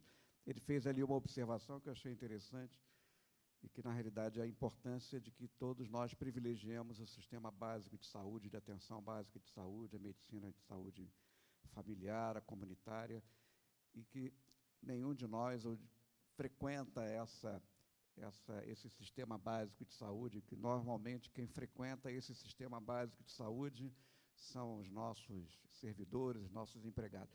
O que a gente está percebendo nesses últimos 10 anos, né, com essa crise econômico-financeira que o país atravessa, é que nos hospitais públicos, e eu trabalho em dois hospitais públicos universitários, no Hospital Gafré e na Universidade Federal do Rio de Janeiro, é que cada vez mais aquela classe antigamente chamada média, que tinha convênio, que perdeu o seu convênio, porque não consegue mais pagar o convênio, esse grupo vai hoje para o Hospital do Fundão. Então, eu sou professor da UFRJ, coordeno lá o ambulatório de hepatologia no Hospital Gafré da mesma maneira, em que a classe média, que foi se deteriorando ao longo do tempo, essa classe média que tinha convênio, 30% a 40% dos doentes que eu atendo hoje no Gafré e no Fundão, eram pacientes que tinham um seguro privado de saúde e que estão indo hoje para o serviço público de saúde. Então, mais uma razão para que essa unidade básica de saúde, que os serviços públicos de saúde, e de preferência aqueles que são de excelência, sejam cada vez mais valorizados, né? Então, eu hoje trabalho em 2 hospitais universitários. Eu sempre dizia para os meus alunos no Gafré, eu estou saindo aqui do Gafré, vou pegar a linha vermelha e vou para o Hospital do Fundão. E com muito orgulho dizia, estou saindo de um hospital pobre e estou indo para um hospital rico. Hoje eu tenho dificuldade de entender qual dos dois é o mais pobre, se é o Gafré ou se é o Fundão. Claro que o Fundão tem a sua grandeza, tem a sua estrutura muito maior, né? Mas hoje eu saio de um hospital, com as dificuldades que a gente reconhece no Gafre, vou para um outro hospital em que eu vejo que essas dificuldades são cada vez maiores e piores. E, ao mesmo tempo, a população que está cada vez mais frequentando, está cada vez mais aumentando o número de pacientes que nos procura no Gafre e no Fundão, não é aquela população considerada pobre, mas é uma população que era da classe média e perdeu a situação de classe médica, perdeu o seu convênio e ele vai hoje para o hospital. Então, eu acho que a gente tem que, como o professor Paulo Busch falou, valorizar cada vez mais o sistema básico de saúde, seja de nível primário, seja de nível secundário, até do nosso nível, que é de nível terciário. E eu queria dividir essa mesma angústia com a professora Mônica, né? Nós, durante alguns anos, demos aulas de clínica médica e semiologia juntos na UFRJ, e eu recebíamos a cada semestre 10, 15 alunos para dar aula de semiologia. Eu perguntava para cada um deles, de onde vocês são? Tinha um carioca, o resto era Fortaleza, Chapuri, era Rio Grande do Norte, Rio Grande do Sul, São Paulo. Quer dizer, cariocas no nosso grupo de alunos nós não tínhamos, eram todos que tinham entrado pela cota social, brilhantes, inteligentes, como há inteligência em qualquer parte do Brasil, né? E os mais brilhantes chegavam aqui na UFRJ. Né? E eles foram alunos que visitaram a academia, vieram participar de reuniões. Então, eu acho que, além da cota social, racial, da cota do deficiente, talvez a gente amanhã tenha que encontrar uma forma de também ter a cota do louro alto, de olhos claros, né? E que seja capaz também de ter uma chance de entrar na faculdade. A sua angústia é a minha angústia. Quer dizer, eu tenho filhos que também gostariam de entrar na UFRJ, na Universidade Federal, no Rio, em São Paulo, e que talvez não tenham condição de acesso, porque estudaram na escola privada a vida inteira, né? Então, talvez a quarta cota. Temos o deficiente, a cota social, a cota racial e a cota do louro alto, do cara forte, que tem condição de ter estudado numa escola privada, mas que tenha condição de ter acesso também à Universidade Federal. Obrigado. O acadêmico Marcelo Barzinski ainda deseja fazer uso da palavra? Sim? Para debate? Ok. Então, acadêmico José Osmar Medina. É só em relação à questão do sistema de cotas. Eu trabalho na escola pós-medicina, e eu vou falar com a experiência de São Paulo. Eu trabalho com um número grande de alunos, tanto alunos do sistema de cotas, que lá corresponde a 50%, e 50% dos fortes, como o Brandão mencionou. Não pode imaginar, assim, que aluno de escola privada, de colégio privado, não consegue entrar no primeiro ano, imediatamente depois que sai, e os alunos do sistema público conseguem entrar. Nos alunos que eu trabalho, a média de cursinho que é feito pelos alunos que saem do colégio privado é entre 1 e 2 anos, e a média de anos de cursinho que os alunos do sistema de escolas públicas que entram pelo sistema de cota é 3 ou 4 anos. Tem um número grande de alunos do sistema de cotas que fazem 5 ou 6 anos de cursinho para depois entrarem na escola. O que efetivamente aconteceu é que o número de candidatos, tanto dos colégios privados como agora dos colégios públicos, cresceu bastante, e o número de vagas nas universidades públicas ela se manteve a mesma. Então, essa relação ela ficou mais difícil de entrar. Não tem lá em São Paulo também, dos alunos que eu trabalho, nenhum que sai de qualquer colégio Objetivo, colégio Bandeirantes, que entra direto no curso de medicina. Nos outros entram, em direito, nos outros entram. Mas na medicina precisa fazer 1 ou 2 anos para que ele seja instrumentalizado durante o cursinho para saber fazer o vestibular, né? A sua formação humanística, a sua formação, seu conhecimento, tudo que ele adquire no cursinho. Mas isso se aplica aos alunos que vêm de colégio privado e os alunos que vêm de colégio público. Os alunos que vêm de colégio privado fazem 1 a 2 anos de cursinho. Os alunos que vêm de colégio público e que entram do sistema de cotas fazem 3 ou 4 anos. Então, não tem assim nenhuma distorção nesse sistema. É mais difícil entrar mesmo, porque agora tem essa concorrência, mas não é que quem faz escola pública é muito mais fácil. Não é assim, é difícil para os dois. Obrigado, Medina.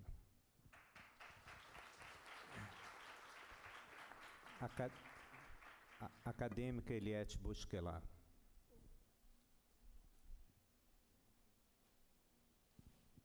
Senhor presidente, senhores secretários, excelentíssimos confrades, minha confreira, eu pedi a palavra por uma razão muito simples. Primeiro, eu acho que esse debate é extremamente rico e muito mais interessante, na minha opinião, e eu acho que na opinião de muitos, porque nós nunca, ou quase nunca, temos uma bancada acadêmica de 2 às 5 horas, como a gente tem hoje.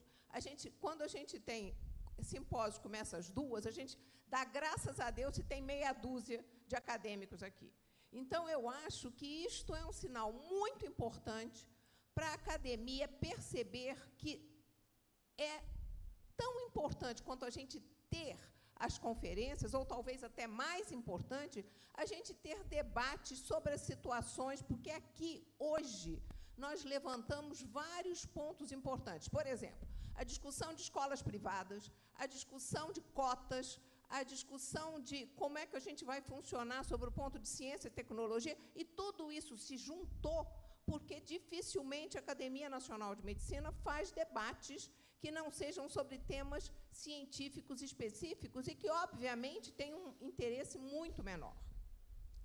Então, eu queria dizer que eu acho que a academia deve usar essa demonstração de interesse dos acadêmicos para que a gente faça muito mais frequentemente debates. Nós temos vários pontos, eu me lembro de discutir recentemente com o nosso confrade Vanderlei de Souza, dizendo que é a primeira vez em muitos anos que o Conselho Superior, o Conselho Consultivo da FINEP, não tem nenhum membro da Academia Brasileira de Ciências. Hoje, não tem.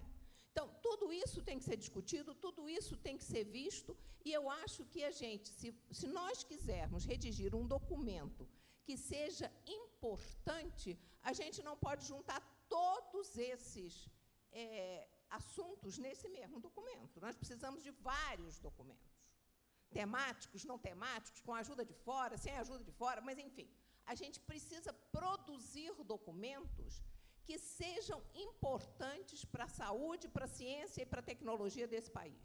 E isso tem claramente a aprovação dos acadêmicos. Haja visto que todo mundo parou o consultório às 2 horas da tarde para vir para cá.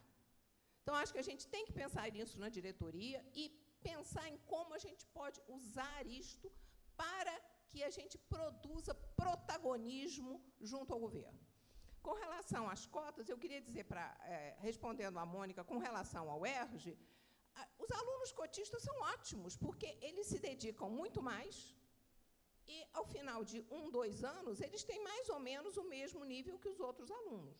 Esse não é um problema. O problema que nós temos também que discutir aqui na academia é que as cotas foram criadas emergencialmente, porque não tinha afrodescendentes e pessoas mais pobres nas escolas superiores do país, e, enquanto isso, a gente cuidaria do ensino fundamental e do ensino médio. As cotas deixaram de ser emergenciais e o ensino fundamental e o ensino médio continuam exatamente a mesma coisa, tão mal ou tão bem como sempre esteve. Então, eu acho que a gente tem também que discutir uma coisa fundamental nesse país, que não se discute, que se chama planejamento. A gente tem que planejar alguma coisa. A gente não pode abrir escolas de medicina achando que a gente lota as capitais e os pobres médicos formados vão para o interior, porque eles não vão. Então, a gente continua exatamente na mesma situação. Então, desculpa, mas é o que eu acho, e eu acho que a gente precisa usar essa força dos acadêmicos para promover mais debates. É isso. Obrigada.